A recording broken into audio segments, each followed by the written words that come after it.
Spine straight. Close your eyes. Take a deep breath in. So, take a deep breath in. Take a deep breath in. Hold it. Oh.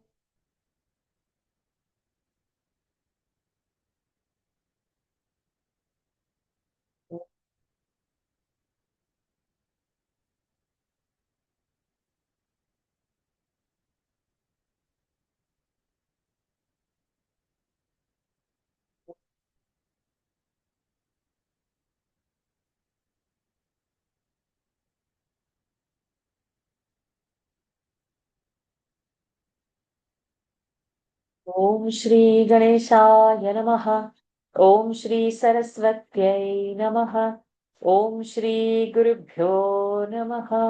समस्तजनकल्याणे निरतं करुणामयं Namami चिन्मयं देवं सद्गुरुं ब्रह्मविद्वरं सद्गुरुं ब्रह्मविद्वरं यो अन्तः प्रविश्य मम वाचमिमां प्रसुप्तां सञ्जीवयत्यखिलशक्तिधरस्वधाम्ना अन्यांश्च हस्तचरणश्रवणत्वगादीन् प्राणान्नमो भगवते पुरुषाय तुभ्यं प्राणान्नमो भगवते पुरुषाय तुभ्यम्।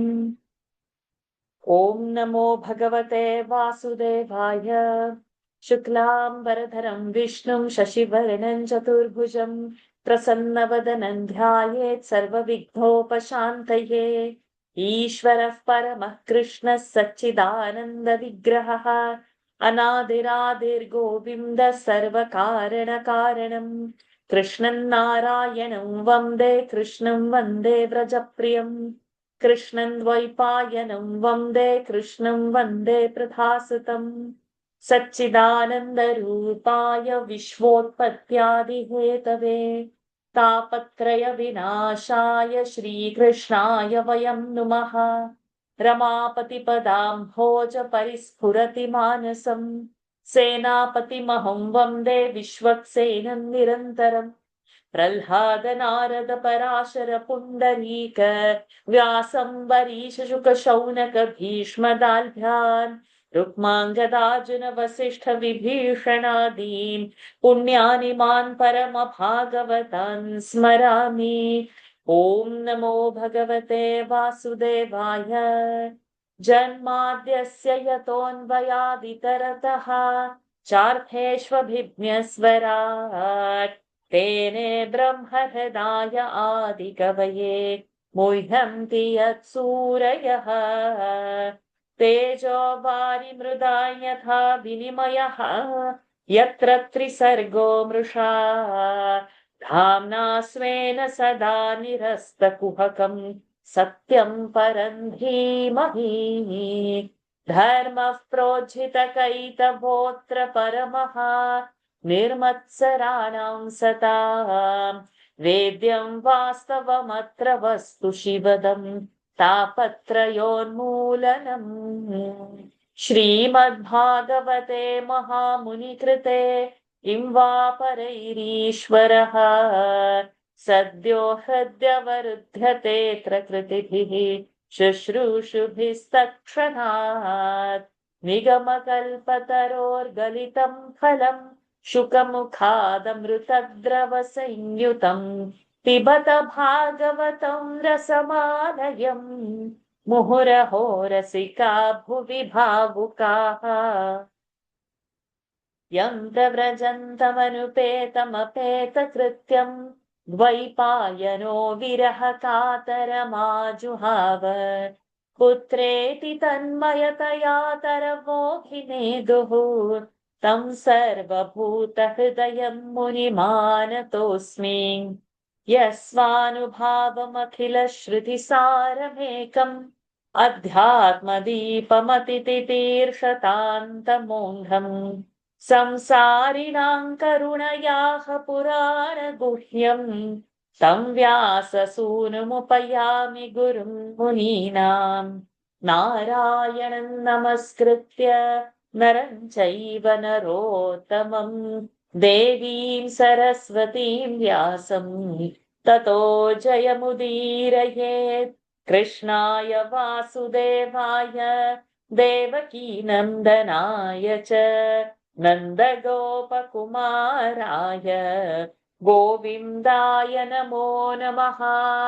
नमः पङ्कजनाभाय नमः पङ्कजमालिने नमः पङ्कजनेत्राय नमस्ते पङ्कजाङ्घ्रये यस्य भगवताख्या सर्वेषां भक्तिदानृणां स एव करुणा सिन्धुः बोधितात्मा गुरुर्मम।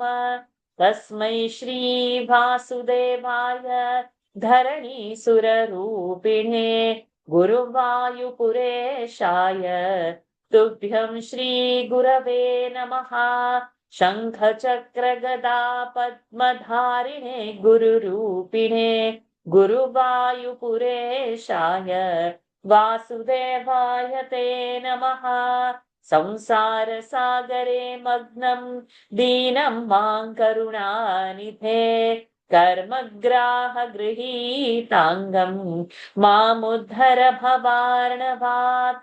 श्रीमद्भागवताख्योऽयं प्रत्यक्षः कृष्ण एव हि स्वीकृतोऽसि मया नाथ मुक्त्यर्थं भवसागरे मनोरथो मदीयोऽयं सफलः सर्वथा त्वया निर्विघ्नेनैव कर्तव्यः दासोऽहं तव केशव शुकरूपप्रबोधज्ञ सर्वशास्त्रविशारद एतत् कथा प्रकाशेन मदज्ञानं विनाशय पीताम्बरं करविराजितचक्रशङ्खं कौमोदकी सरसिजं करुणासमुद्रम् राधासहायमतिसुन्दरमन्दहासं वातालयेशमनिशं हृदि भावयामि वातालयेशमनिशं हृदि भावयामि. Pranams to the Lord. Pranams to all the Mahatmas in tonight's Srimad Bhagavad Puran session. We are in Canto 3. We are doing the first chapter itself. We have not completed the chapter.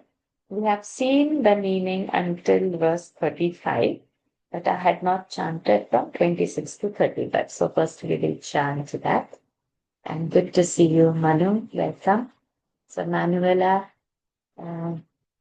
I shouldn't say she is of French origin. I should say her soul is of Indian origin only. She is well versed in so many things. So thank you for joining us, Manuela.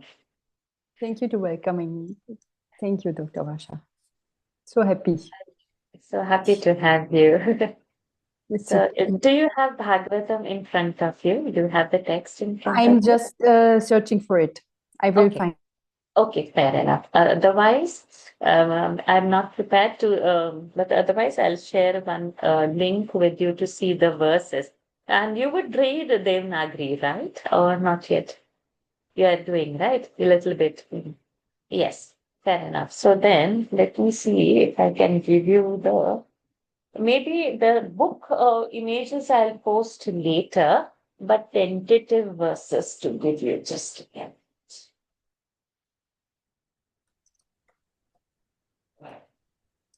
Anybody has a ready-made link for the Bhagavatam verses? Doesn't matter. I will do it. I have PDF of Bhagavatam itself. If you want, I can. PDF of only Bhagavad verses or meaning is there? Meaning is not there. I don't have meaning. Without meaning. Without meaning. One minute. I'll just give that something with one small meaning, one line meanings. It will benefit others also because others don't have this link. Okay, just give me a minute. So we are in chapter 1.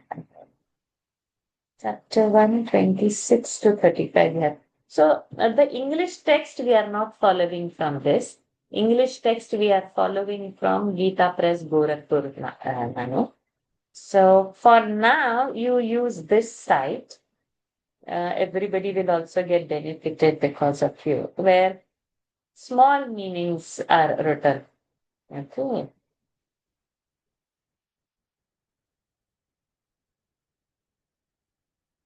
Let me see what link has been posted. What's it?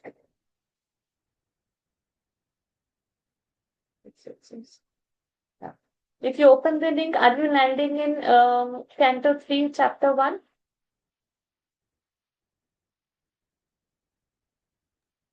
One second, just coming. First step, book 3, chapter 1. Good. Okay. So now you scroll that and you reach verse number 26. That is the Okay. verse we are doing. Others can also now benefit because of this. They'll get pada by pada means. Okay, you are in verse. So from 26 to 35, we are going to read. The learning is over last week, and then the new learning is going to start from verse 36. So it would be that there will be volunteers. If you want to volunteer, you see first 2, 3 volunteers, and then they would repeat after me, and then I would read the English. The English is not from this site. The English is from Gorakhpur Press, which I'll send you. I'll take the pictures and I'll send you later. Okay. Fair enough. So we begin. We are settled now. Let us start.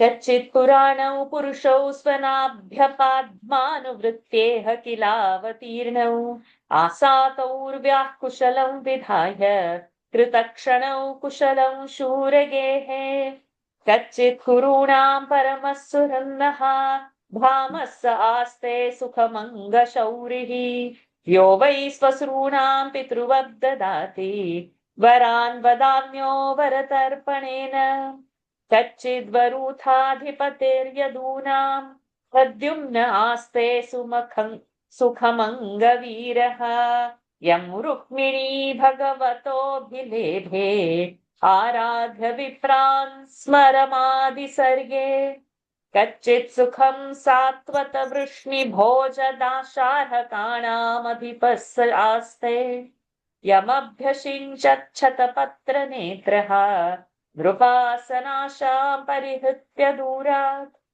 कच्चिद्धरे सौम्यसुतः सदृक्षः आस्ते गृणीरथिनां साधु साम्बः असूतयञ्जाम्बवती व्रताढ्या देवं गुहंयोऽम्बिकया धृतोऽग्रे क्षेमं स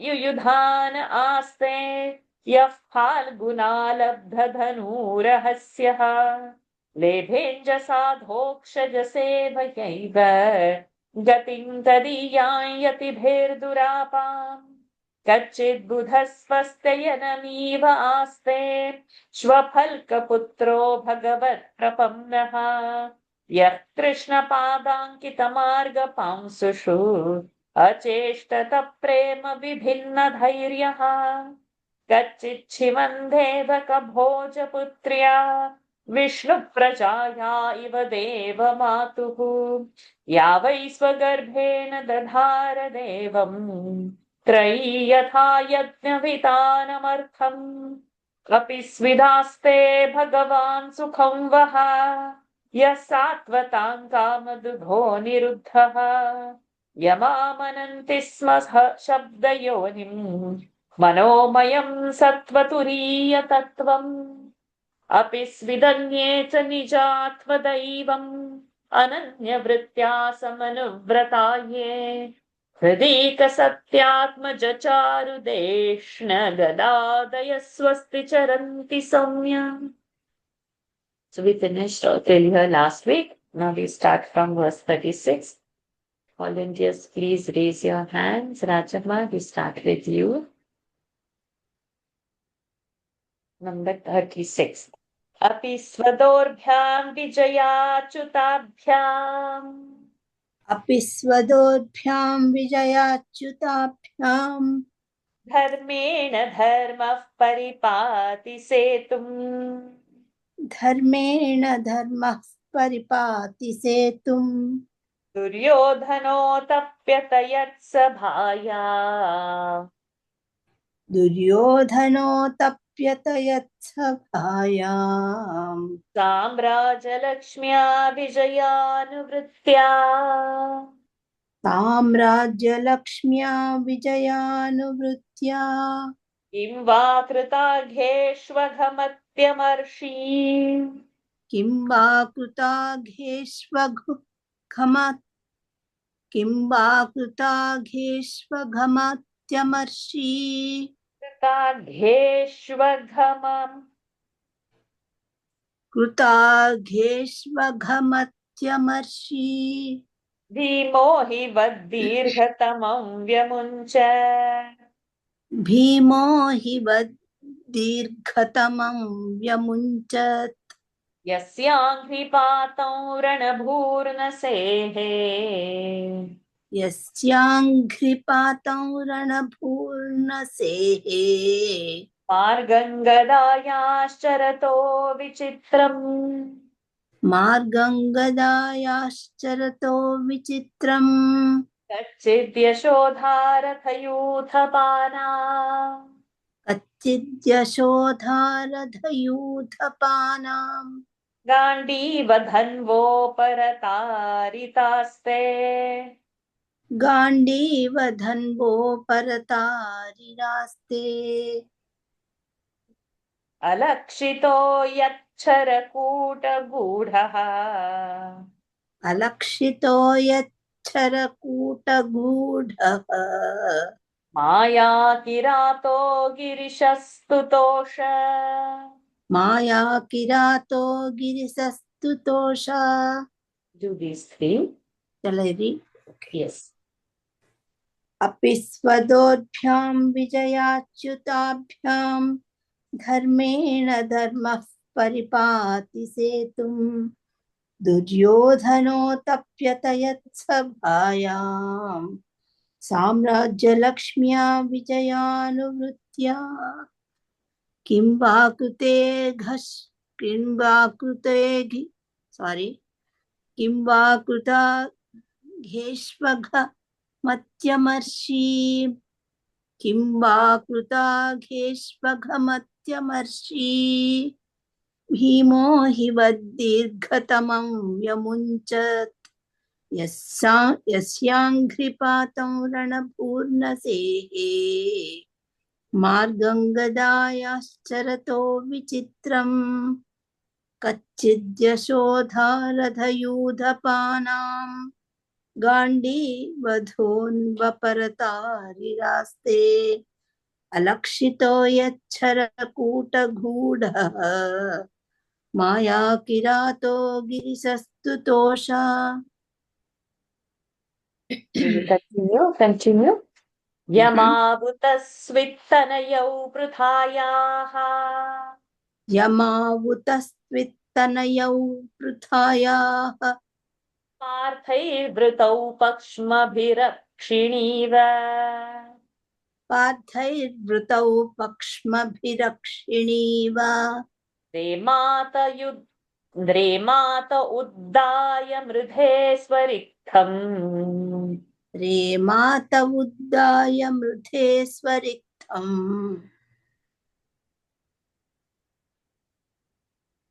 परात् सुपर्णाविव वज्रिवक्त्रात् परात् सुपर्णाभिव वज्रिवक्त्रात् अहो पृथापि ध्रियतेऽर्भकार्थे अहो पृथापि ध्रियतेऽर्भकार्धे अभकार्थे not कार्थे अहो पृथापि ध्रियतेऽर्भकार्धे करेक्ट राजर्षिवर्येण विनापि तेन राजर्षिवर्येण विनापि तेन यस्त्वेकवीरोऽधिरथो विजिह्ये यस्त्वेकवीरोऽधिरथो विजिज्ञे धनुर्द्वितीयः ककुभश्च तस्रः धनुर्वितीयः ककुभश्च तस्रः सौम्यानुशोचेतमधः पतन्तम् सौम्यानुशोचेतमदः पतन्तम् रात्रे परेताय विदुद्रुहेयः भ्रात्रे परेताय विदुद्रुहेयः निर्यापितो येन सुहृत्स्वपुर्या निर्यापितो येन सुहृस्य पुर्या स्वपुर्या सुहृत्स्वपुर्या सुहृत्स्वपुर्याः अहं स्वपुत्रान् समनुव्रतेन अहं स्वपुत्रान् समनुव्रतेन Good. Do this, Reena. Okay यमावुतस्वित्तनयौ पृथायाः पार्थैर्वृतौ पक्ष्मभिरक्षिणीव रेमातवुद्दाय मृधे स्वरिक्थम् परात् सुपर्णाविव वज्रिवक्त्रात् अहो पृथापि ध्रियतेऽर्भकार्थे राजर्षिवर्येण विना पितेन यस्त्वेकवीरोऽधिरथो विजिज्ञे धनुर्वितीयः ककुभश्च धनुर्द्वितीयः ककुभश्च तस्रः सौम्यानुशोचेतमदः पतन्तम् भ्रात्रे परेताय विदुद्रुहेयः निर्यापितो येन सुहृत्स्वपुर्याः अहं स्वपुत्रान् समनुव्रतेन Good. सोऽहं हरेर्मर्त्यविडम्बनेन सोऽहं हरेर्मर्त्यविडम्बनेन दृशो नृणां चालयतो विधातुः दृशो नृणां चालयतो विधातुः नान्योपलक्ष्यः पदवीं प्रसादात् नान्योपलक्ष्यः पदवीं प्रसादात् चरामि पश्यन् गतविस्मयोऽत्र चरामि पश्यन् गतविस्मयोऽत्र नूनं नृपाणां त्रिमदोत्पथानाम् नूनं नृपाणां त्रिमदोत्पथानां महीमुहुश्चालयतां च मूभिः महीं मुहुश्चालयतां च मूभिः वधात् प्रपन्नार्तिजिहीर्षये शोऽपि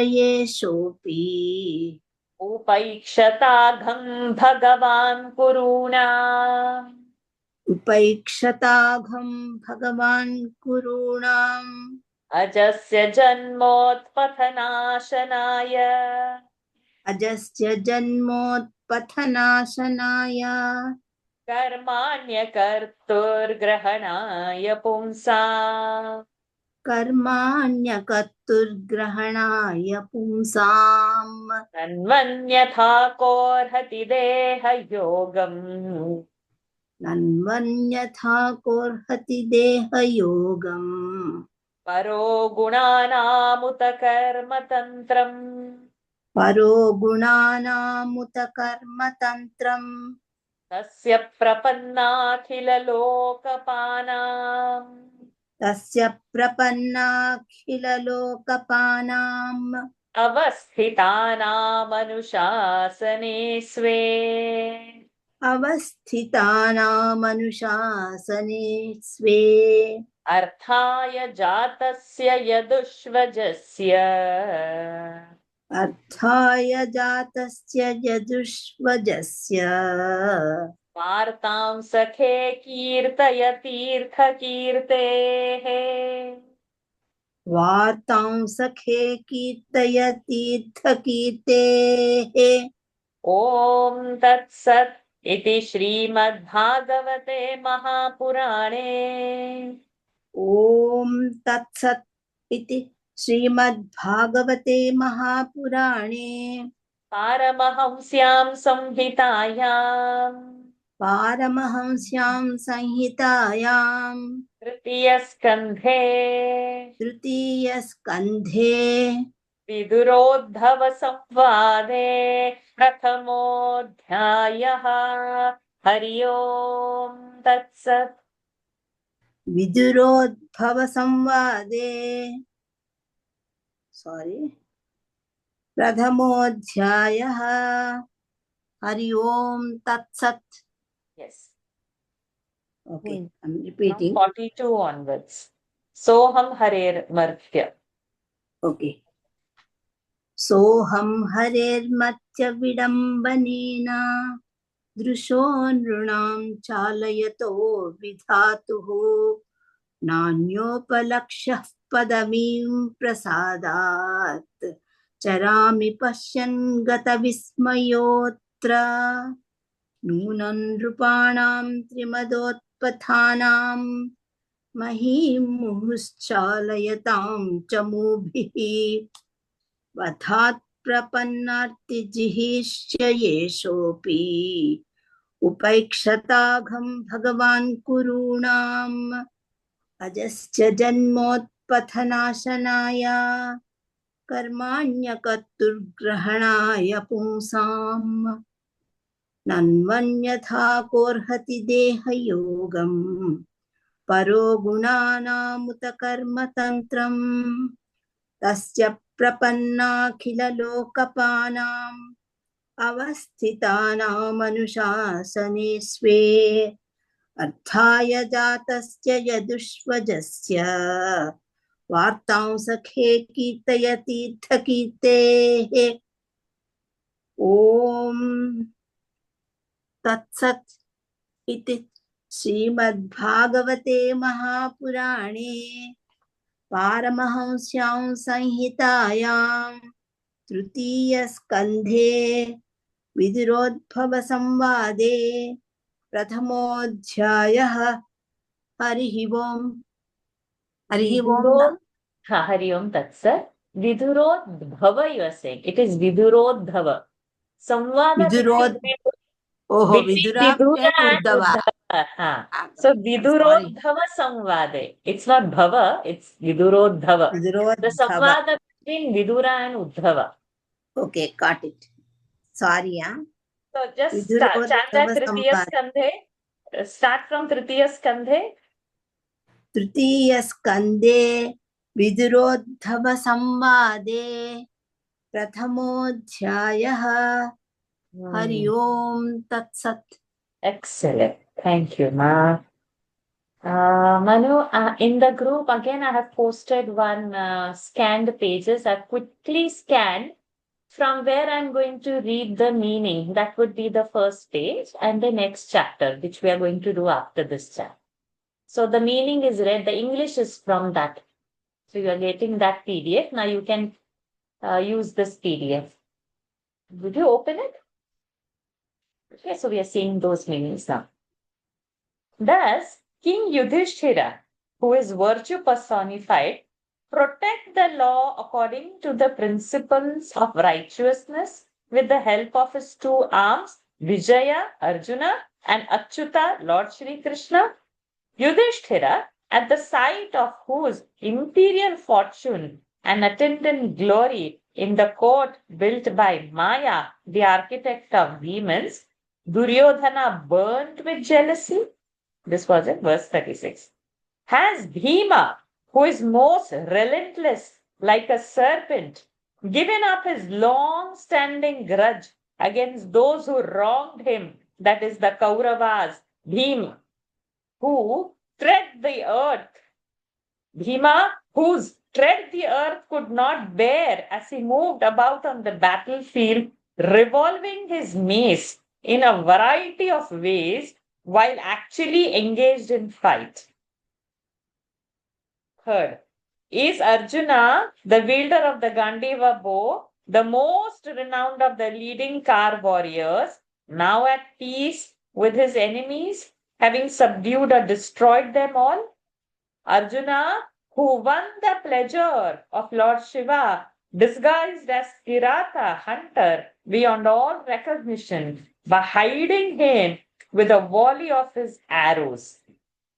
Next, do the twin brothers Nakula and Sahadeva, the foster sons of Pritha, who enjoy the protection of their half brothers, the sons of Pritha, even as the eyeballs are protected by the eyelashes, rejoice after recovering their ancestral share from the enemy's hands through the arbitrament of war, as though a pair of Garudas had snatched nectar from the mouth of Indra, the wielder of thunderbolt. Next, O Pritha, my sister-in-law, is surviving merely for the sake of her children. Though bereaved of Pandu, that foremost of royal sages, who, a matchless hero and foremost star warrior that he was, had conquered all the four quarters with no other companion than his bow. I feel concern, O gentle Uddhava, for that brother of mine, Dhritarashtra, who is paving his way for hell, inasmuch as he wronged his own diseased half-brother Pandu in the person of his sons, the Pandavas, and who banished me, his well-wisher, from his capital Hastinapur, having yielded completely to the will of his sons. I am, however, not the least surprised or sorry for his behavior towards me, for it is Sri Hari, Sri Krishna, the supreme ruler of this universe, who bewilders the intellect of men by following the ways of mortals. I am, therefore, moving about in this world, unperceived by others, observing his glory by his grace. The Lord overlooked for the time being the wrongdoings of the Kauravas, though capable of punishing them then and there, for he sought to relieve the distress of those who had taken shelter in him by exterminating with them other monarchs too, who in their threefold pride of birth, wealth, and learning had strayed from the path of virtue and shook the earth with their armies again and again. The birth and the doings of the Lord, who is really birthless and actionless, are only for the extirpation of the wrongdoers, as well as for attracting people towards himself. Otherwise, to say nothing of the Lord, what man that has transcended the three gunas, modes of Prakriti, would tie himself down to a corporeal body or pursue an elaborate course of activity. Therefore, O friend, Vidura saying to Uddhava, tell me the news about that Lord of sacred renown, who, though devoid of birth, has descended in the race of Yadu for the good of all the guardians of different spheres who sought refuge in him, as well of such other devotees as are ever at his beck and call. Thus ends the first discourse in the book 3, consisting of the dialogue between Vidura and Uddhava of the great and the glorious Bhagavad Purana, otherwise known as the Paramahamsa Samhita. Okay, so this chapter, first of this canto, Vidura so many questions on each of the Pandavas and has been asked. Subsequent chapters, now these answers will come. So let's chant these many verses and then immediately go to the next chapter. Api swadorbyam vijayachyutabhyam dharmena dharma paripati setum duryodhano tapyatayat sabhayam samrajya lakshmya vijayanuvritya kim va कृताघेष्वघमर्त्यामर्षि भीमो हि वद्दीर्घतमं व्यमुञ्चत् यस्याङ्घ्रिपातं व्रणभूर्नसेः मार्गं गदायाश्चरतो विचित्रम् कच्चिद्यशोधारथयूथपानां गाण्डीवधन्वोपरतारिरास्ते, I said, I think, in my chanting. गाण्डीवधन्वोपरतारिरास्ते अलक्षितो यच्छरकूटगूढः मायाकिरातो गिरिशस्तुतोष यमाबुतस्वित्तनयौ पृथायाः मार्तैर्वृतौ पक्ष्मभिरक्षिणीव रेमातौ उद्दाय मृधे स्वरिक्थम् परात् सुपर्णाविव वज्रिवक्त्रात् अहो पृथापि ध्रियतेर्भकार्थे राजर्षिवर्येण विनापि तेन यस्त्वेकवीरोऽधिरथो विजिह्ये धनुर्द्वितीयः ककुभश्च तस्रः सौम्यानुशोचे तमधः पतन्तम् भ्रात्रे परेताय विदुद्रुहेयः निर्यापितो येन सुहृत्स्वपुर्या अहं स्वपुत्रान् समनुव्रतेन सोऽहं हरेर्मर्त्यविडम्बनेन दृशो नृणां चालयतो विधातुः नान्योपलक्ष्यः पदवीं प्रसादात् चरामि पश्यन् गतविस्मयोऽत्र नूनं नृपाणां त्रिमदोत्पथानां महीमुहुश्चालयतां च मूभिः वधात् प्रपन्नार्तिजिहीर्षयेषौपि उपैक्षिताघं भगवान् कुरूणाम् अजस्य जन्मोत्पथनाशनाय कर्माण्यकर्तुर्ग्रहणाय पुंसाम् नन्मन्यथा कोऽर्हति देहयोगम् परो गुणानामुत कर्मतन्त्रम् तस्य प्रपन्नाखिललोकपानाम् अवस्थितानामनुशासने स्वे अर्थाय जातस्य यदुष्वजस्य वार्तां सखे कीर्तयतीर्थकीर्तेः ॐ तत्सत् इति श्रीमद्भागवते महापुराणे पारमहंस्यां संहितायां तृतीयस्कन्धे विदुरोद्धवसंवादे प्रथमोऽध्यायः सदा सर्वत्र गोविन्द नाम संकीर्तनं Govinda Govinda. With His grace, first chapter of this canto we've completed. Let's move in. We are going to aim to complete the second chapter. So, number 34 verses are there. Should. Lalitama, please come. If anybody else wants to volunteer, please raise your hand so that I can divide the verses beforehand only. Lalitama, let's do. Patnaji is there.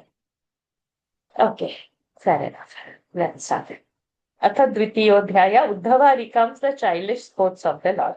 Shri Shuka Uvacha श्रीशुक उवाच Iti Bhagavatav Prushtaha इति भागवतः पृष्टः Chatra Vartam Priyashraya क्षत्रावार्तां प्रियाश्रयाम् Prativaktum Nachotseha प्रतिवक्तुं न चोत्सेह Utkanthat Smariteshwaraha औत्कण्ठ्यात् स्मारितेश्वरः Yav Panchahayano Matra यः पञ्चहायनो Pratarashaya Yachitaha प्रातराशाय याचितः तन्मैच्छद्रचयन् यस्य तन्नैच्छद्रचयन्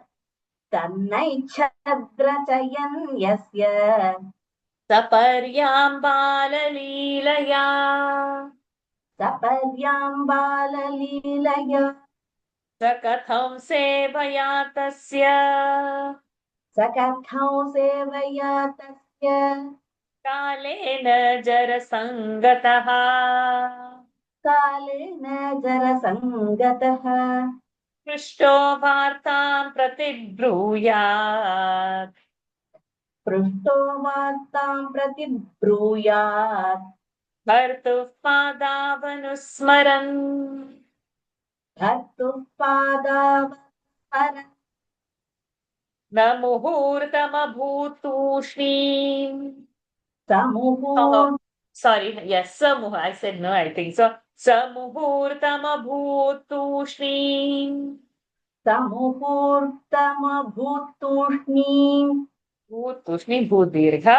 कृष्णाङ्घ्रिसुधया भृशम् कृष्णाघ्रिसुधया भृशम् तीव्रेण भक्तियोगेन तीव्रेण भक्तियोगेन निमग्नः साधु निर्वृतः निमग्नः साधु निर्वृतः पुलकोद्भिन्न सर्वाङ्गः पुलकोद्भिन्न सर्वाङ्गः मुञ्चन्मीलदृशा शुचः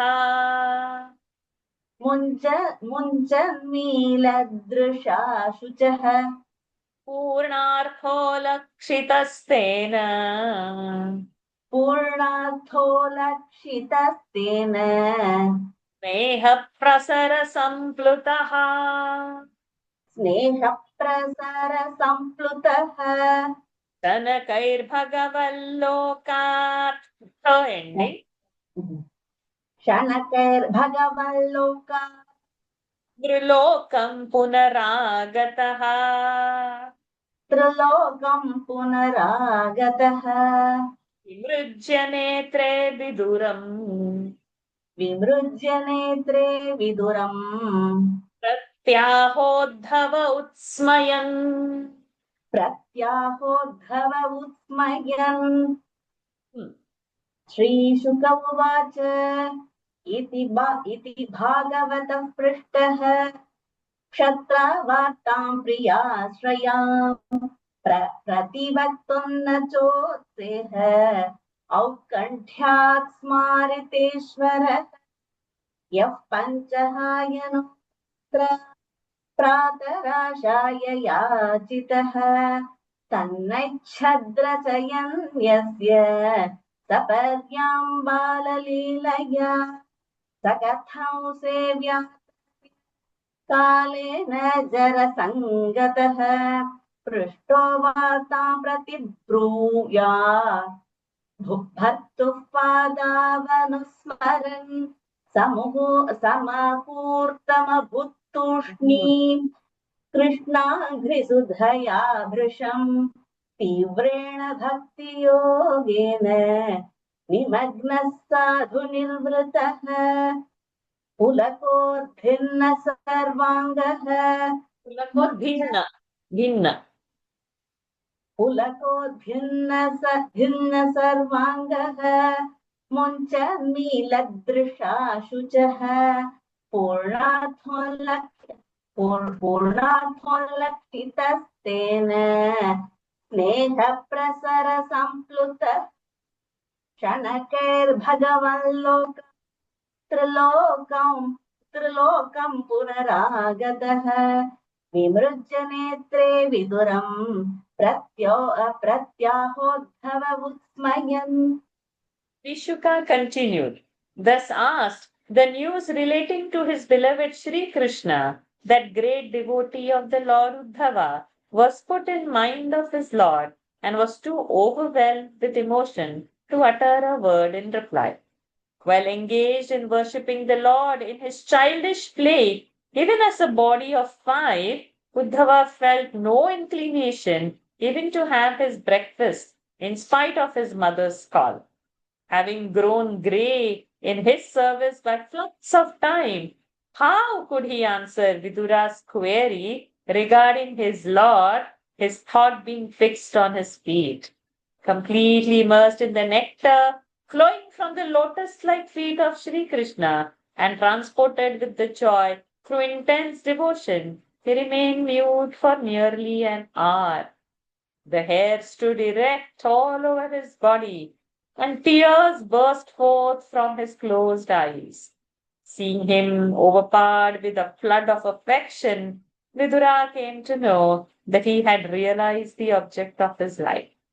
Uddhava slowly returned from the divine realm to this mortal world, body consciousness, and wiping his eyes, replied to Vidura in a tone expressive of wonder at the thought of the Lord's exploits. Ah, this shows how much Uddhava was one with the Lord. Just by mere mention, his emotions It's been said in the book over here that for an hour he has lost. The time sense was gone because he absorbed himself in Lord by mention of Lord's name. Vidura asked him so many questions. The whole chapter 1 is the list of Vidura's questions.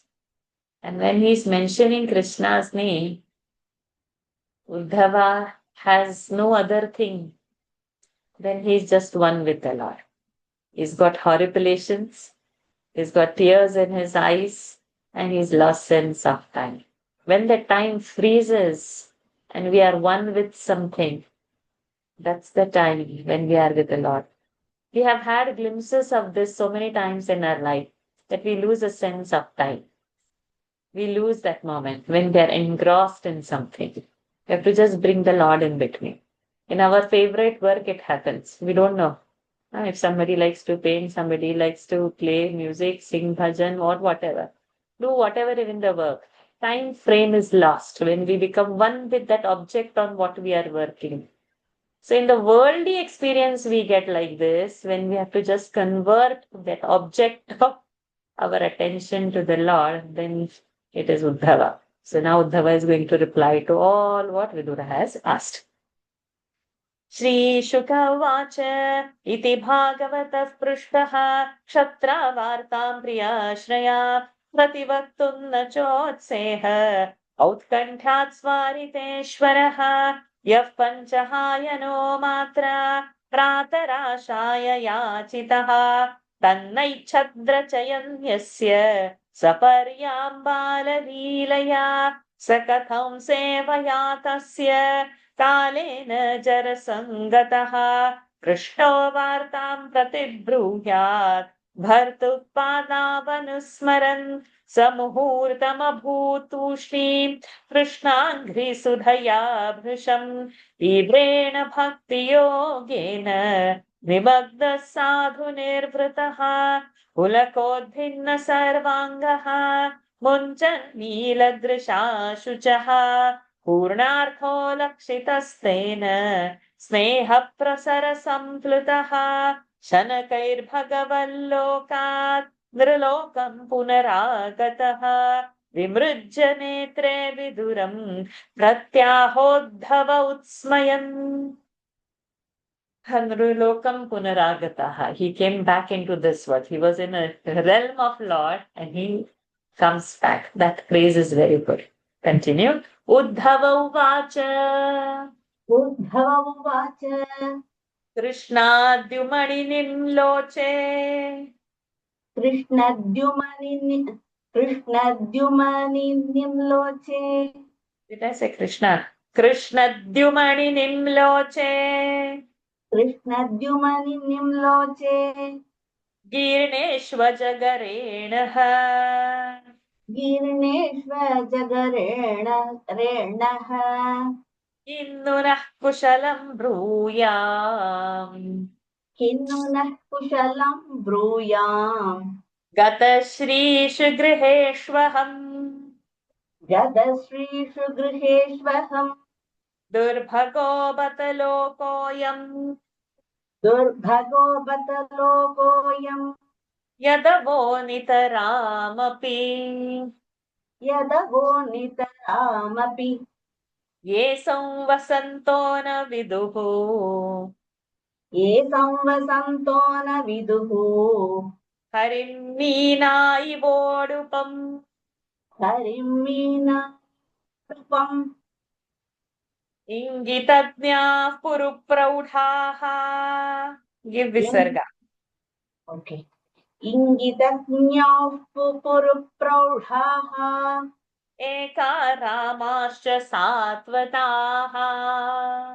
Eka ramascha satvataha. Satvata mrishabham sarve. Satvata mrishabham sarve. Bhutavasamamam sata. Bhutavasamamau sata. Devasya mayaya sprishtaha. Devasya mayaya sprishtaha. Ye chanyada sada shritaha. ये चान्यदसदाश्रिताः भ्राम्यते धीर्न तद्वाक्यैः भ्राम्यते धीर्न तद्वाक्यैः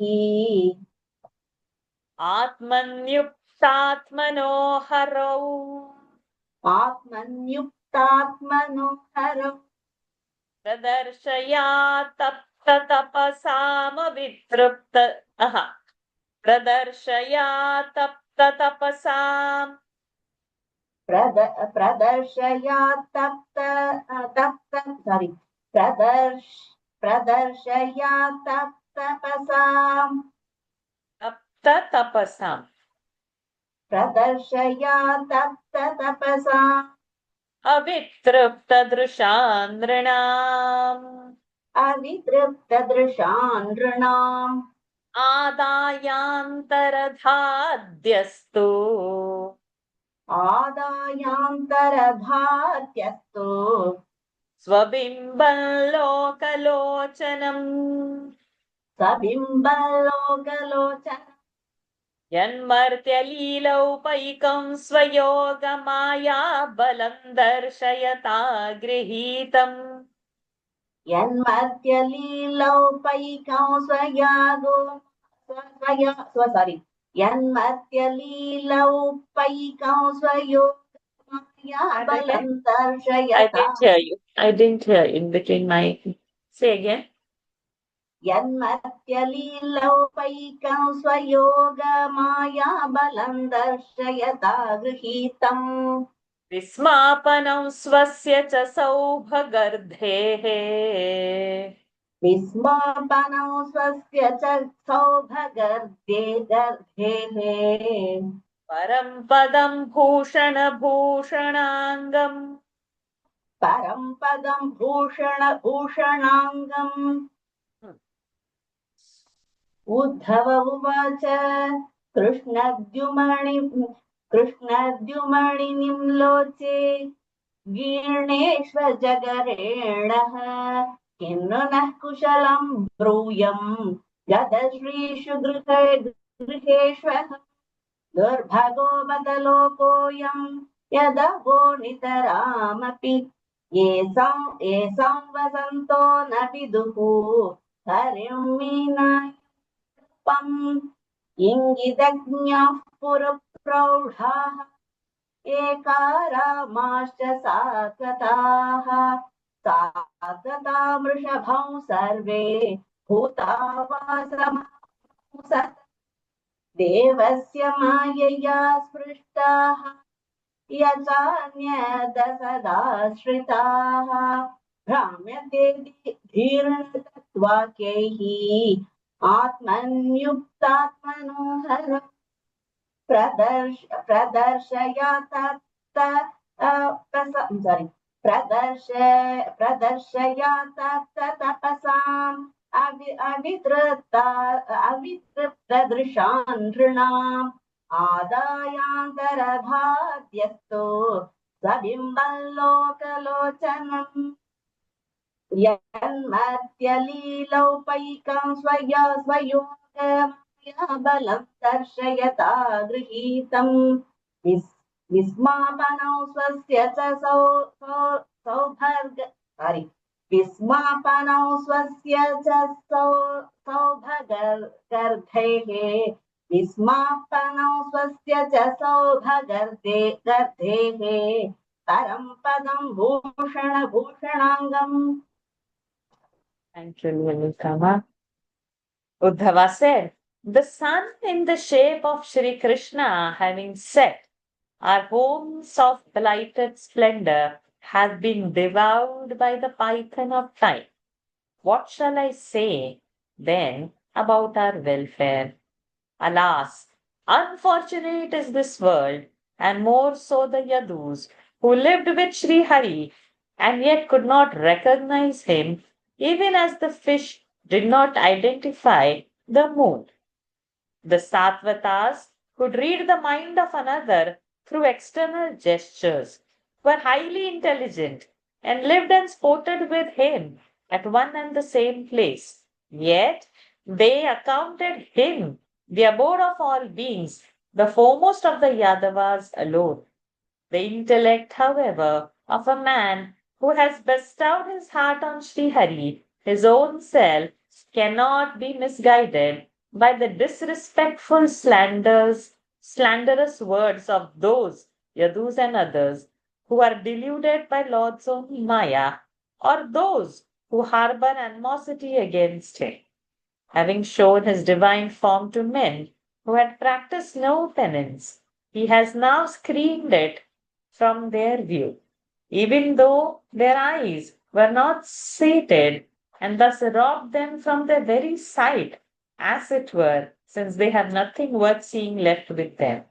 The form which he had assumed in order to reveal the power of his Yoga Maya, divine energy, which was capable of manifesting such transcendent beauty, and which was so eminently suited to his pastimes in imitation of men, was an object of wonder, not only to the world, but even to himself, a perfection as it was of abounding grace.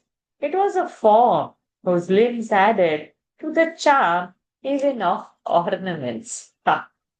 Limbs added the charm to the ornaments.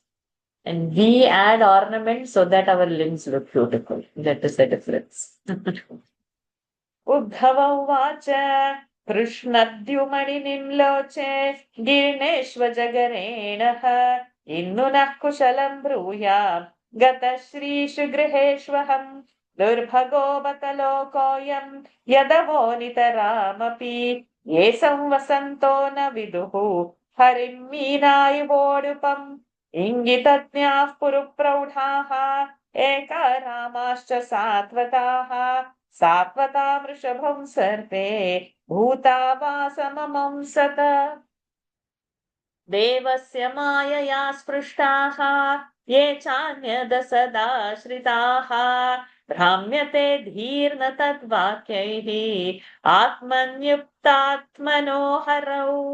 आत्मन्युक्तात्मनो हरौ प्रदर्शया तप्ततपसाम् अवितृप्तदृशान्द्रणात् आदायान्तरधाद्यस्तु स्वबिम्बं लोकलोचनम् यत्मर्त्यलीलौपैकं स्वयोगमाया बलं दर्शयता गृहीतम् विस्मापनं स्वस्य च सौभगर्धेः परं पदं भूषणाङ्गम्. Lata ji.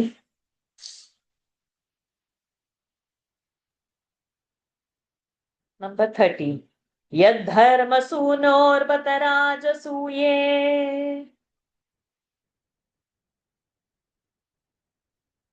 You're not audible?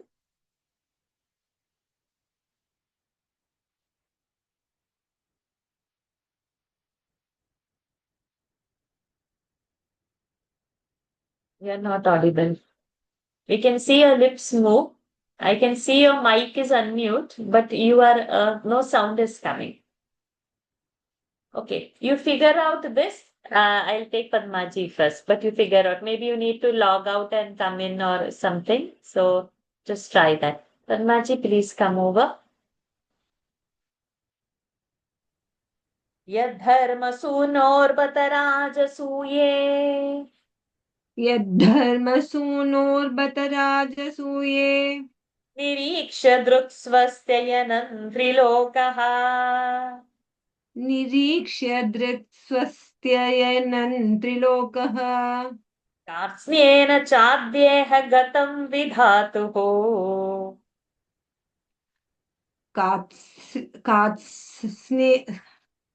कात्स्नेर्येन कात्स्नेर्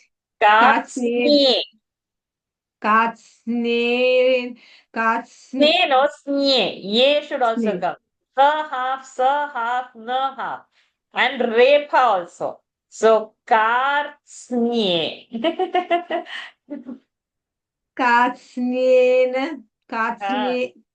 कात्स्नेन चाद्येह गतं विधातुम् You are saying kartsnena. It's not nena, it's yena. So katsnye, yena should happen and not nena should happen. कास्न्येन चाद्येह गतं विधातुः Katam vidhatuho. Second line. Arvat srutau kaushalamityamanyata. Ityamanyata. Starting. Arvak. अर्वाक्श्रुतौ कौशलमित्यमन्यत् Manyata. Ta is full, not halanta. अर्वाक्श्रुतौ कौशलमित्यमन्यत Read this much only. यद्धर्मसूनोर्बत राजसूये निरीक्ष्य दृक्स्वस्त्ययन्नो त्वयन्नन्त्रिलोकः Swastayanandrilokaha. निरीक्ष्य दृक्स्वस्त्ययन्नन्त्रिलोकः कात्स्नर्येण Katsnyena. कार्त्स्न्येन चाद्येह गतं विधातुः अर्वाक्श्रुतौ कौशलमित्यमन्यत् Manyata is not there, no, my dear. Halanta is not there. मन्यत अर्वाक्श्रुतौ कौशलमित्यमन्यत It's ending. Vaksutau kaushalamiti. Okay, go to the meaning of that first statement only. Beholding that form, which was the highest delight of all eyes, at the Rajasuya sacrifice of King Yudhishthira, the son of Dharma, the god of virtue, the inhabitants of all the three worlds thought that the entire workmanship of Brahma in creating this mortal world had been exhausted in fashioning that form. Okay, 13 is over. Yadharmasunor niरीक्ष्य दृक्स्वस्तयनन्त्रिलोकः कार्त्स्न्येन चाद्येह गतं विधातुः अर्वाक्श्रुतौ कौशलमित्यमन्यत यस्यानुरागप्लुतः सरास लीलावलोकप्रतिलब्धमानाः यस्यानुरागप्लुतः First line. No, don't change the tune. First line. Yasyanuragaplutaha sarasa. यस्यानुरागप्लुतः सरास Continue. It is no pada. प्रतिलब्धमानाः Correct. Vrajastriyo drugdhiranuvritadhiyo vatasthu Vrajastriyo drugdhiranuvritadhiyo dhiyaha avatastu. Then if we do that, will the pada have 1, 2, 3, 4, 5, 6, 7, 8, 9, 10, 11, 12. 1, 2, 3, 4, 5, 6, 7, 8, 9, 10. We cannot do the pada break. Okay. Vrajastriyo drugdhiranuvritadhiyo vatasthu kila krityasheshaha. व्रजस्त्रियो धृग्भरनुप्रवृत्तधियो वतस्थो किल कृत्यशेषाः That is the second line, Nama. So the tune. Vrajastriyo, like that is the starting. व्रजस्त्रियो धृग्भरनुप्रवृत्तधियो वतस्थो किल कृत्यशेषाः Chant this much. यस्यानुरागप्लुतः सरास लीलावलोकप्रतिलब्धमानाः व्रजस्त्रियो धृग्भरनुप्रवृत्तधियो वतस्थो किल कृत्यशेषाः Drugdhira, not drugdhara. You have said bhara, it's drugdhira. See the meaning of that verse, 14th verse. Feeling honored by his love-laden smiles and jokes and sportive glances, which reciprocated their love, the women of Vraja followed him in his excursions to the woods, with their eyes and mind, and stood like statues, leaving their household work half finished. यस्यानुरागप्लुतः सरासलीलावलोकप्रतिलब्धमानाः व्रजस्त्रियो दृग्भिरनुप्रवृत्तधियो वतस्तु किल कृत्यशेषाः. Next. स्वशान्तरूपेष्वितरैः स्वशान्तरूपेष्वितरैः स्वरूपैः अभ्यर्द्यमानेष्वनुकम्पितात्मा अभ्यर्द्यमानेष्वनुकम्पितात्मा परावरेशो महदंशयुक्तः परावरेशो महदंशयुक्तः यजोऽपि जातो भगवान् यथाग्निः ह्यजोऽपि जातो भगवान् यथाग्निः स्वशान्तरूपेष्वितरैः स्वरूपैः अभ्यर्द्यमानेष्वनुकम्पितात्मा परावरेशो महदंशयुक्तः ह्यजोऽपि जातो भगवान् यथाग्निः. Meaning, with a mind full of compassion for his gentle forms, Vasudeva and others, that were being persecuted by his wild forms, such as Kamsa, the Lord, who is the ruler both of Prakriti and the manifest creation, though unborn, appeared in this world of matter, along with his glorious part manifestation, Balaram, even as fire, which though present everywhere in latent form is manifested through wood. स्वशान्तरूपैष्वितरैः स्वरूपैः अभ्यर्द्यमानेष्वनुकम्पितात्मा परावरेशो महदंशयुक्तः यजोऽपि जातो भगवान् यथाग्निः वाङ्खेदयत्येदजस्य जन्म विडम्बनै यद्वसुदेव गेहे. No pada break over here. माङ्खेदयत्येतदजस्य जन्म विडम्बनाय Not vida, vida. माङ्खेदयत्येतदजस्य जन्म विडम्बनै यद्वसुदेव गेहे व्रजे च वासोरिभयादिवः स्वयम् व्रजे च वासोरिभयादिवंस्वयम्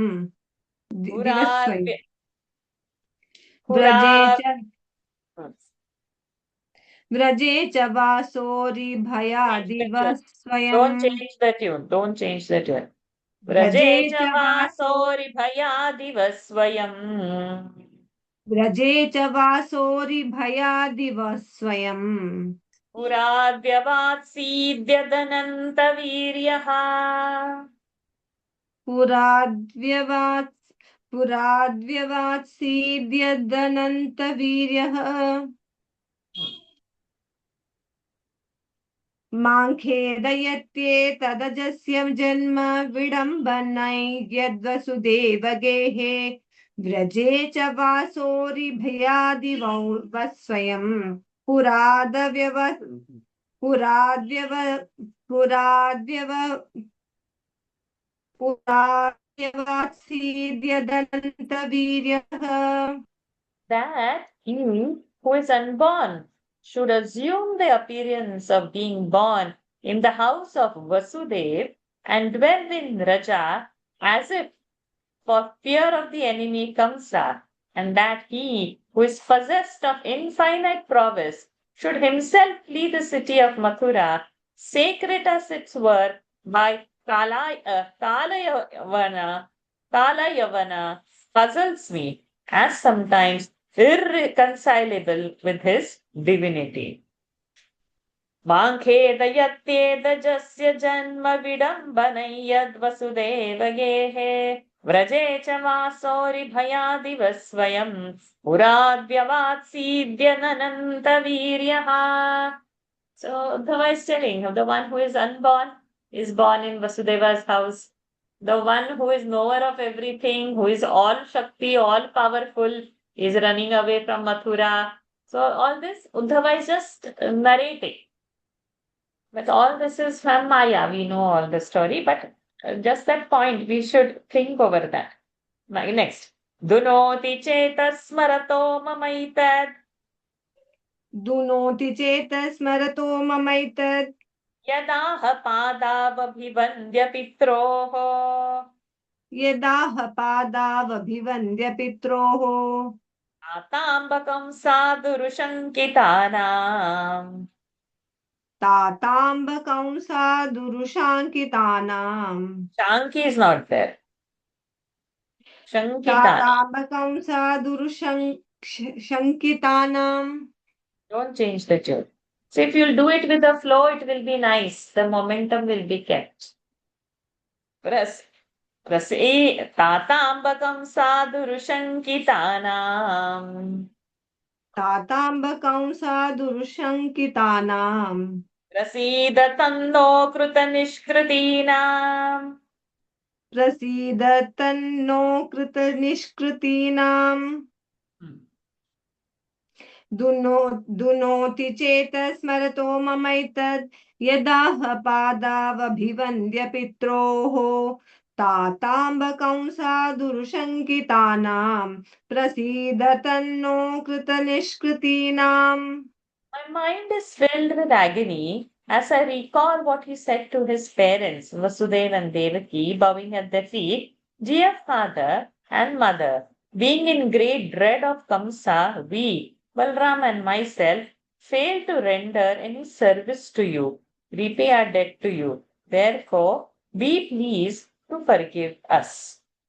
Dunoti chetas smarato mamaitat यदाह पादावभिवन्द्य पित्रोः ताताम्बकं साधुरुशङ्कितानां प्रसीद तन्नो कृतनिष्कृतीनां को वा अमुष्याङ्घ्रिसरोजरेणुम् को वा अमुष्याङ्घ्रिसरोजरेणुम् स्मर्तुमीशीतपुमान् विजिघ्रन्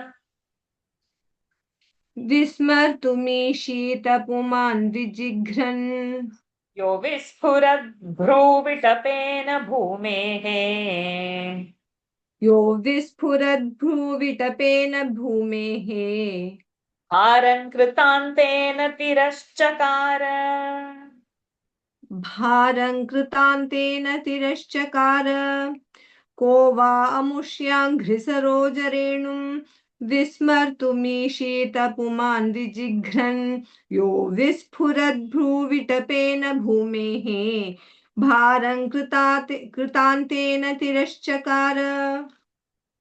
Thank you, Padmaji.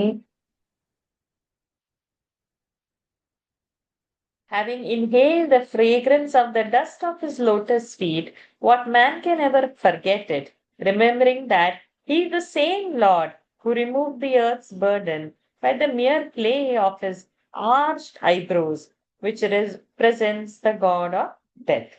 Kova amushyanghri sarojarenum vismartumishitapuman vijighran yo visphurat bhruvitapena bhumehe Bharan Kritantena Tiraschakara. Lataji, your mic is settled? Yeah, I changed my device Yes. because I tried the laptop and I don't know, something didn't work. So I'll get it sorted by Narayani. So I need it. Yes. Let us dive in because we have very little Yes, time sure.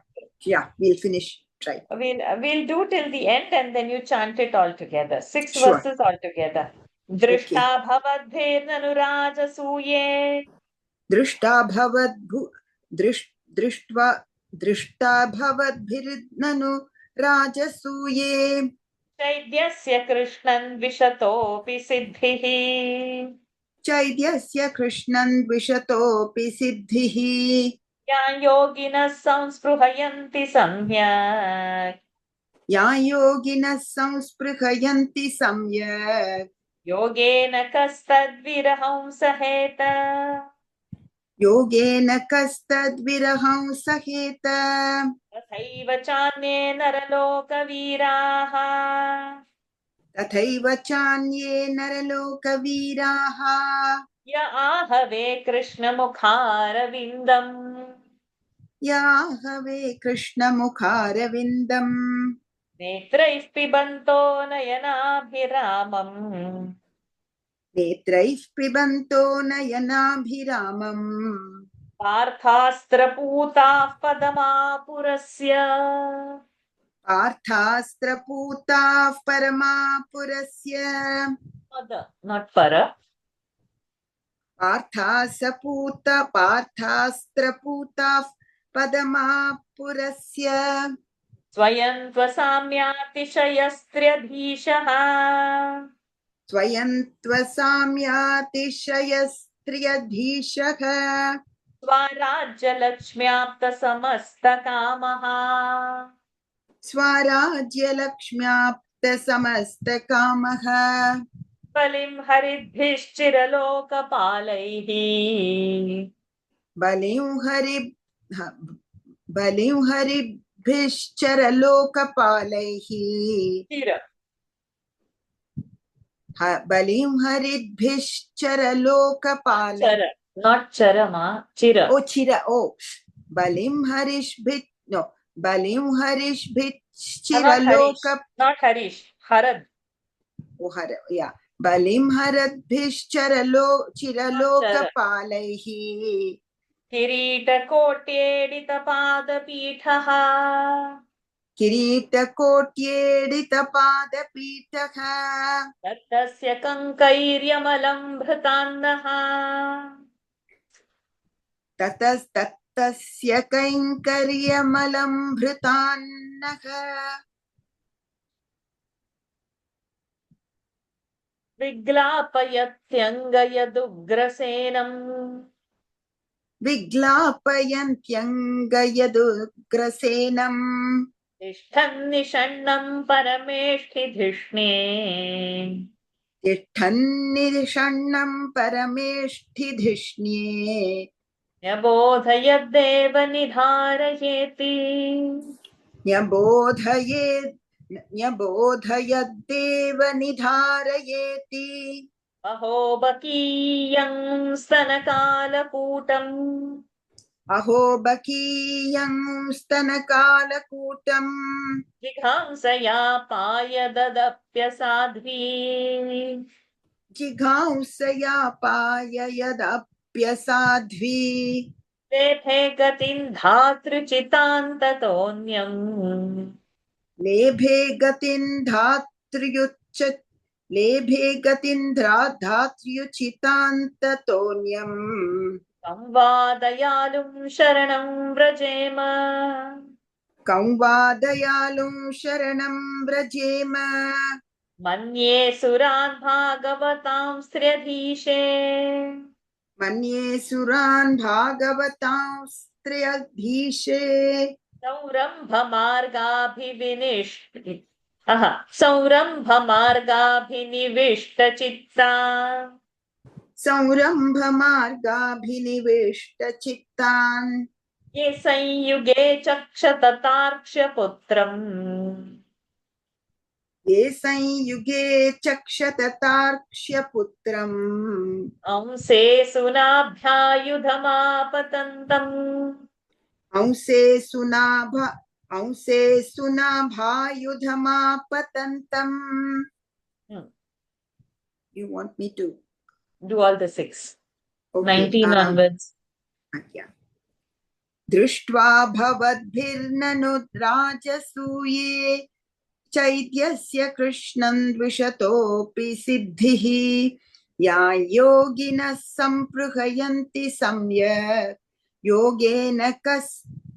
योगेन कस्तद्विरहं सखेत तथैव चान्ये नरलोकवीराः य आहवे कृष्णमुखारविन्दम् नेत्रैः पिबन्तो नयनाभिरामम् पार्थास्त्रपूताः पदमापुरस्य स्वयं त्वसाम्यातिशयस्त्र्यधीशः स्वराज्यलक्ष्म्याप्तसमस्तकामः बलिं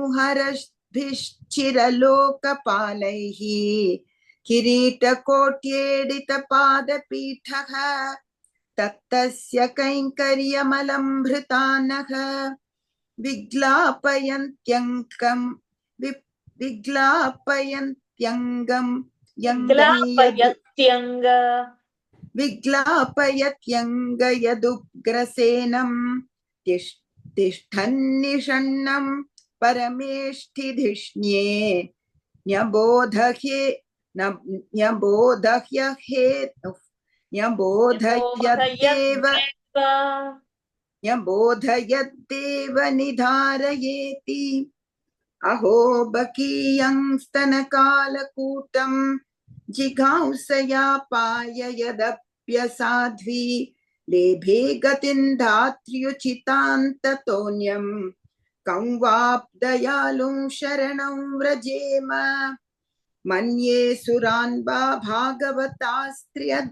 भागवतांस्त्र्यधीशे संरम्भमार्गाभिनिविष्टिचित्तान् विष्टचित्तान् ये संयुगे चक्षततार्क्ष्यपुत्रम् अंसे सुनाभायुधमापतन्तम्.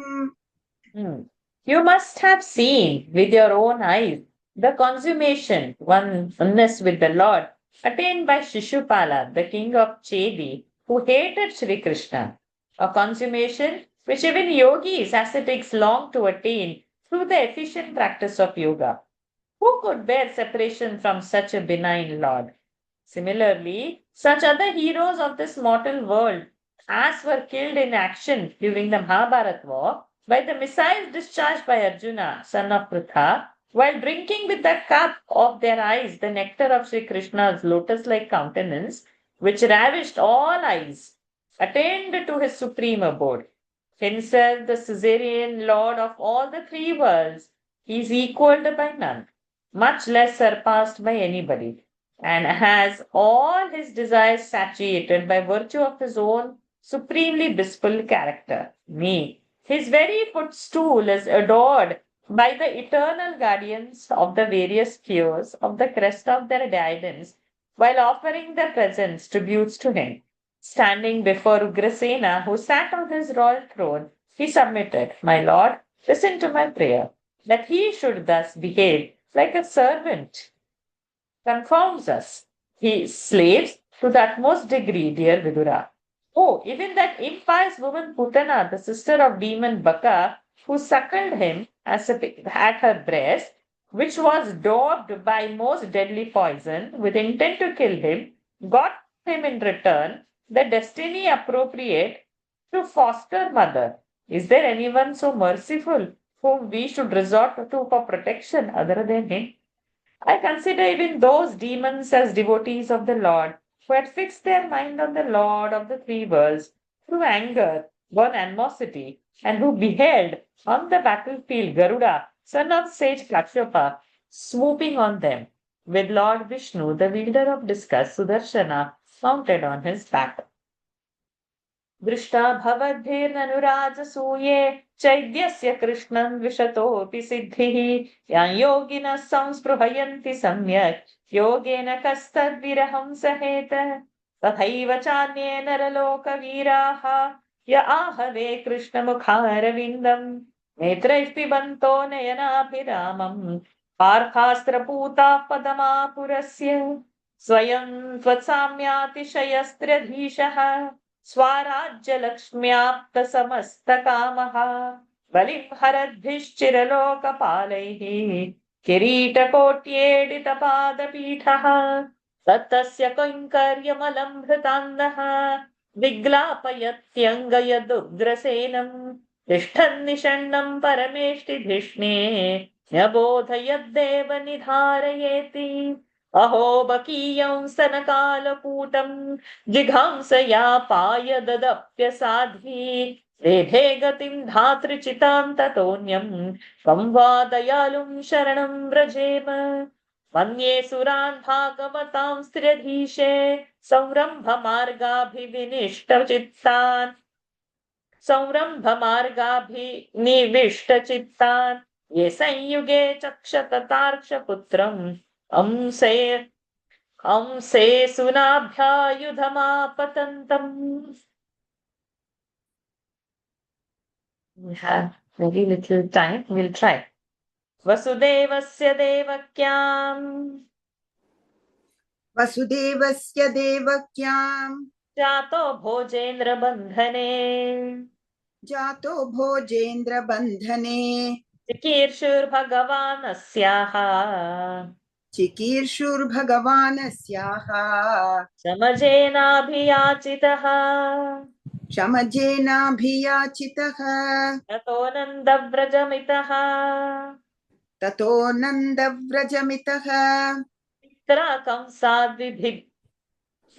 कंसाद्विभिभ्यता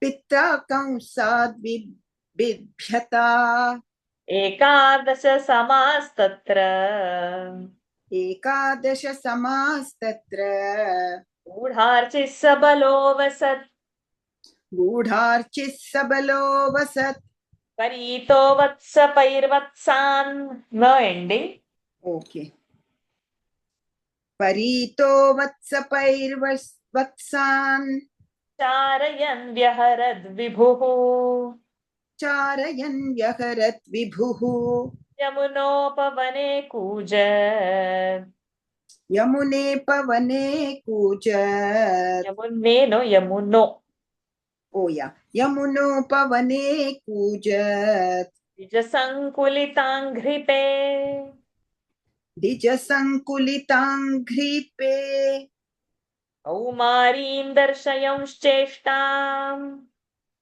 कौमारीं दर्शयंश्चेष्टाम् प्रेक्षणीयां रजौकसाम् प्रेक्षणीयां व्रजौकसाम् रुदन्निव हसन्मुग्ध बालसिंहावलोकनः Is there a visarga after va? Rudannivaha? No? Okay, I thought I heard that one. रुदन्निव Hasan Oh, that ha, yeah.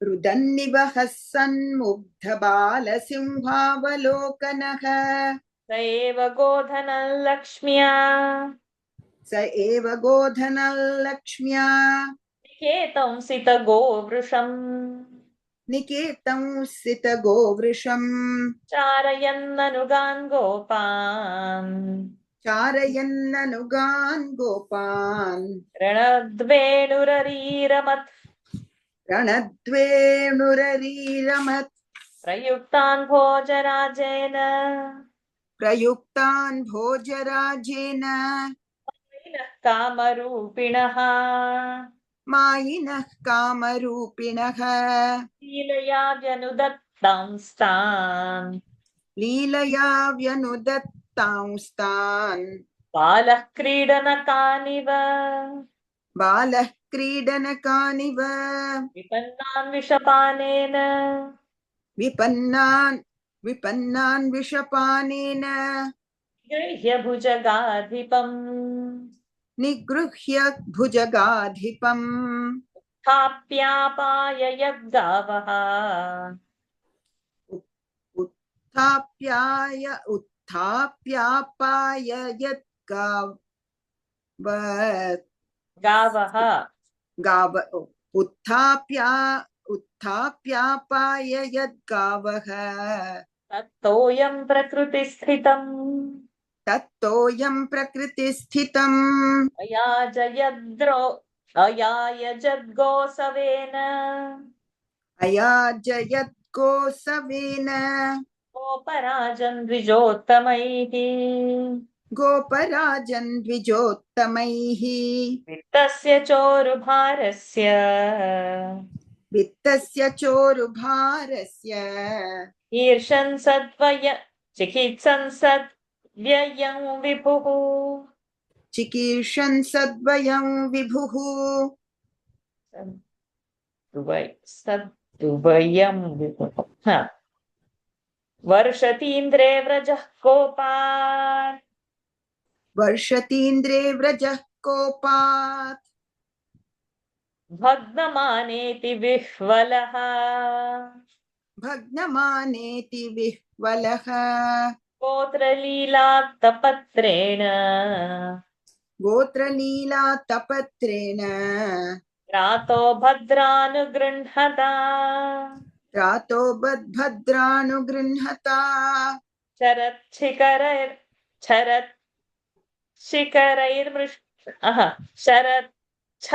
What happened? Sharatchashikarairmrushtam. शरच्छशिखरैर्मृष्टम्. So it is Sharat Ta, then Shashikara Sh. So Ta and Sh has joined to form Ch and Ch. Sharatchashikarairmrushtam. शरच्छशिखरैर्मृष्टम्. Manayan Rajani Mukham. मानयन् रजनीमुखम्. Gayan Kalapadam Reme. गायन् कलपदं रेमे. Srina Mandala Mandanaha. त्रीणामण्डलमण्डनः. Om Tat Sat Iti Srimad Bhagavate Mahapurane. ॐ तत्सत् इति श्रीमद्भागवते महापुराणे Paramahamsyam Samhitaya. पारमहंस्यां संहितायां Tritiya Skandhe Vidurodhava Samvade Vitiyodhyayaha. तृतीयस्कन्धे विदुरोद्धवसंवादे द्वितीयोऽध्यायः. हरि ओम् तत्सत्. So from 25 onwards, just read with whatever speed you can. Okay. वसुदेवस्य देवक्यां जातो भोजेन्द्रबन्धने चिकीर्षुर्भगवान्नस्याः शमजेनाभियाचितः ततो नन्दव्रजमितः पित्रा कंसाद् बिभ्यता एकादश समास्तत्र गूढार्चिः सबलो वसत् परीतो वत्सपैर्वत्सान् चारयन् व्यहरद् विभुः यमुनोपवने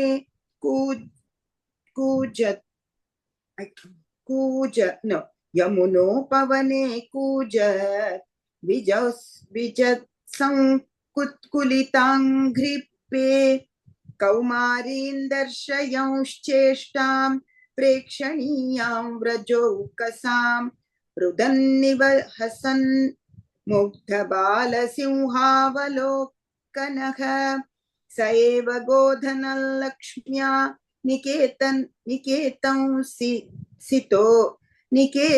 सितगोवृषं चारयन्ननुगान् गोपान् रणद्वेणुररीरमत् प्रयुक्तान् भोजराजेन मायिनः कामरूपिणः लीलयावन्यनुदत्तांस्तान् बालः क्रीडनकानिव विपन्नान् विषपानेन निगृह्य भुजगाधिपम् उत्थाप्यापयद्गावः तत्तोऽयं प्रकृतिस्थितम् अयाजयद्गोसवेन गोपराजन् द्विजोत्तमैः वित्तस्य चारुभारस्य चिकीर्षन् सद्वयं विभुः वर्षति वित्तस्य चोरुभारस्य चिकीर्षन् सद्वयं विभुः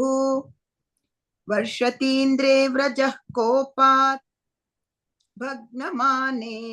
भग्नमानेति विह्वलः गोत्रलीलातपत्रेण त्रातो भद्रानुगृह्णता शरच्छशिखरैर्मृष्टं मानयन् रजनीमुखं गायन् कलपदं रेमे स्त्रीणामण्डलमण्डनः ॐ तत्सत् इति श्रीमद्भागवते महापुराणे पारमहंस्यां संहितायां तृतीयस्कन्धे विदुरोद्धवसंवादे द्वितीयोऽध्यायः. हरि ओम् तत्सत्.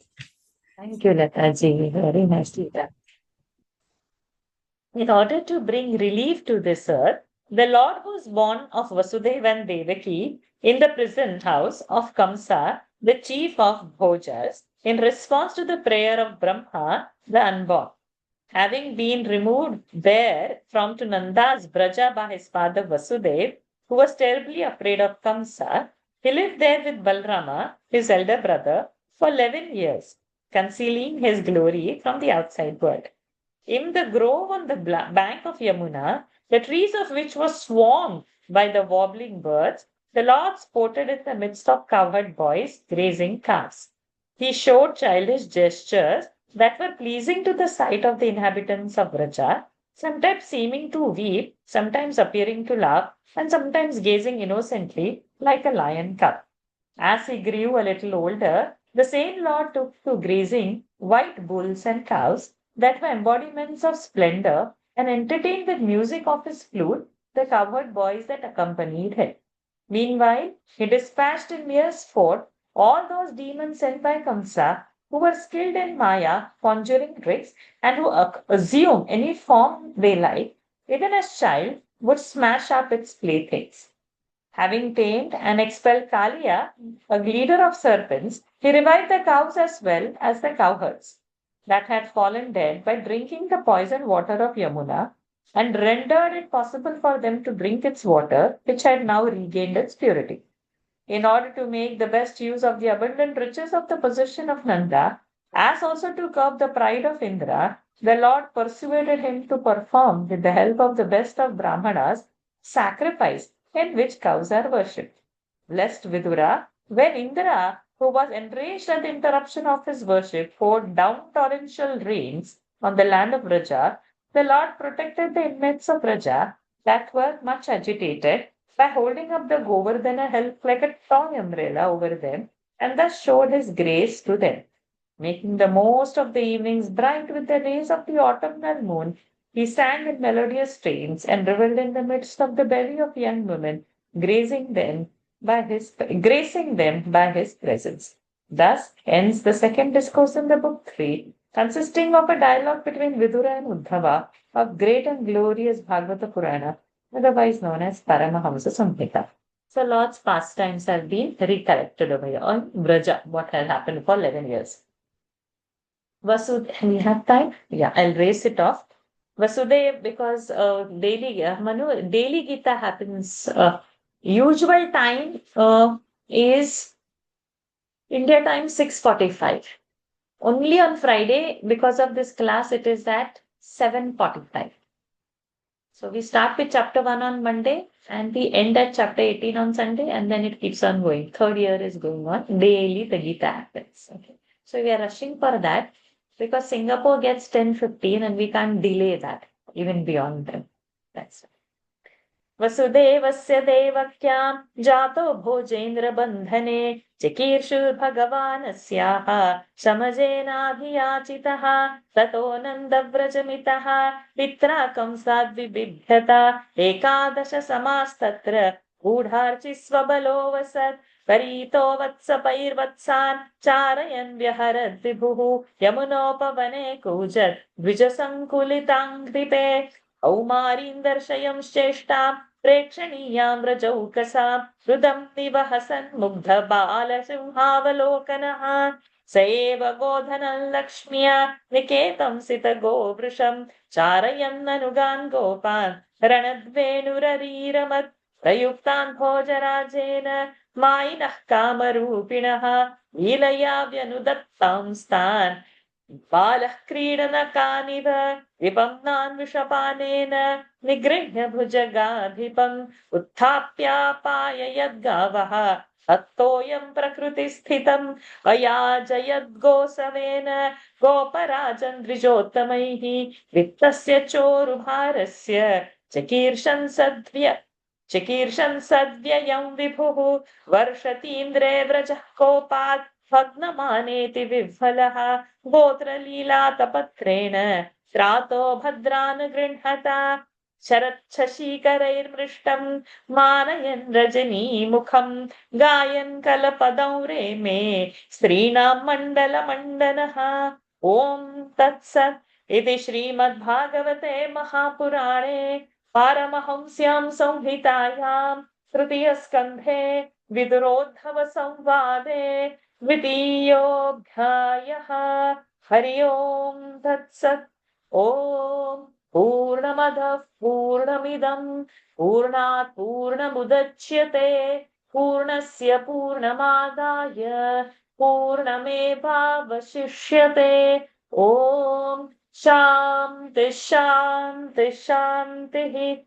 Harihi Om. Shri Gurubhyo Namaha. Harihi Om. Shri Krishnarpanamastu.